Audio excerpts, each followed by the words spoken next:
Shah Alam Gate, commonly known as Shalmi Darwaza, is one of the biggest wholesale markets in Asia. The gate is named after Shah Alam, the son of the Mughal Emperor Aurangzeb.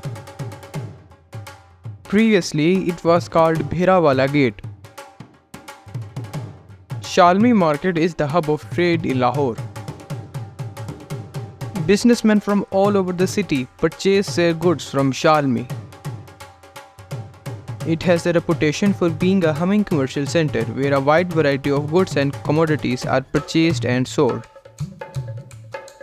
The market's importance stems from its capacity to satisfy the requirements and preferences of a broad spectrum of clients, including both residents and tourists. The Shah Almi market has made a name for itself as a significant hub for many different industries, including textiles, electronics, home goods, and more. This was the land which was harmonious, peaceful, and housed the affluent families and nobles of the city. The majestic pivot of the richest businessmen and trading hub, Shalmi was burnt during the 1947 riots. Most of the rich traders of Shalmi were Hindus and Sikhs, who moved to India after the fights. The market burned for days and property worth millions was destroyed. This was the biggest and deadliest fire of the 1947 independence movement.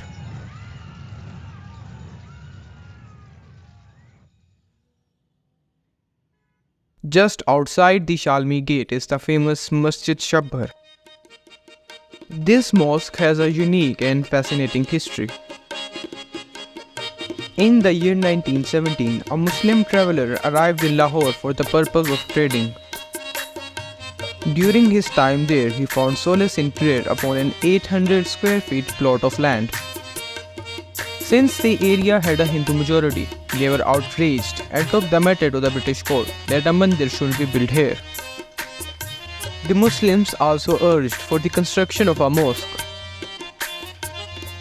The Muslims were represented by Muhammad Ali Jinnah, who realized that the judge sided with Hindus. The judge announced his intention to personally visit the site the following day, resolving to make a decision on the matter firsthand. Upon the advice of Muhammad Ali Jinnah, Muslims were urged to construct a mosque overnight, taking advantage of a British rule that prohibited the demolition of any religious building, regardless of its construction. Under the leadership of the renowned wrestler Gama Pahalwan, hundreds of Muslims gathered to participate in the construction effort. Donations poured in from the community, including bricks, cement, and wood. The laborers worked tirelessly throughout the night, offering their voluntary services. Muslim women also played their part by carrying water to support the cause. The collective eagerness to contribute resulted in the swift construction of the mosque, completed just before dawn, when the call for Fajr prayer echoed through its walls. When the judge visited the site, he rendered a decision in favor of the Muslims. Inspired by this remarkable story, the acclaimed poet Allama Iqbal visited the mosque a day later and penned the following verses. Masjid to bana di shab bhar mein, iman ki hararat walon ne, man apna purana papi hai, barson mein namazi ban na saka.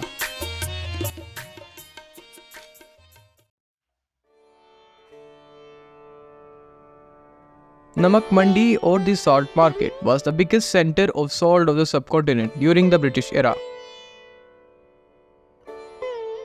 The salt was supplied to this centuries-old market from the world's second biggest salt mine, the Khura mines, near Jhelum.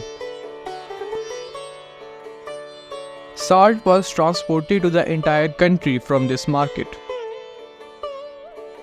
During our exploration of Shalmi, we made an intriguing discovery: a centuries-old Hindu temple concealed behind a cluster of residential and commercial buildings. Delving deeper into our research, we unveiled the name of the temple as Ratan Chand Mandir, which held a significant position as one of the largest temples in the city.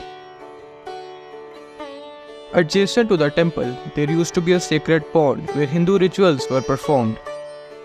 However, a tragic turn of events occurred following the 1992 Babari Masjid incident in India.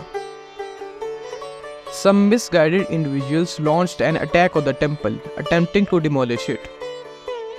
The site, once known as Ratan Chand Mandir, fell into different hands, and its original purpose was overshadowed by its new residential function.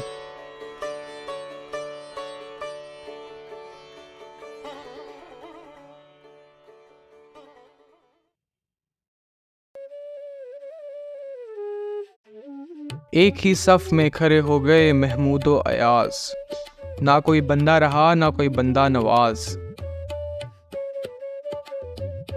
This is how Allama Iqbal responded deeply to the story of the one resting in this grave. Malik Ahmad Ayaz, originally a slave of Georgian origin, gained a recognition for his remarkable wisdom and intellect.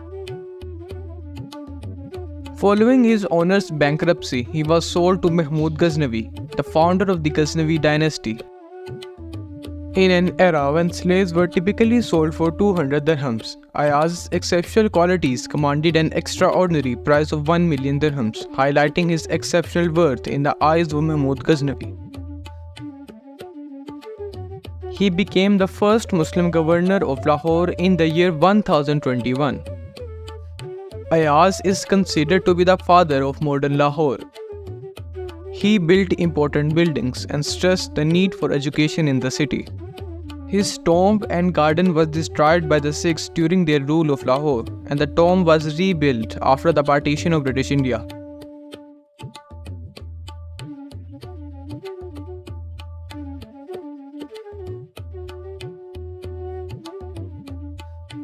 This building, currently known as Government Rang Mahal Christian Missionary High School, was once used by the British politicians to plan strategies to rule over the country.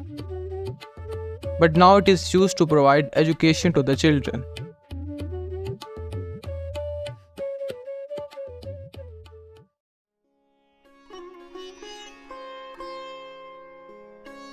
Gold, the radiant metal that has captivated civilizations for centuries, has adorned the realms of the subcontinent in a magnificent display of opulence and splendor.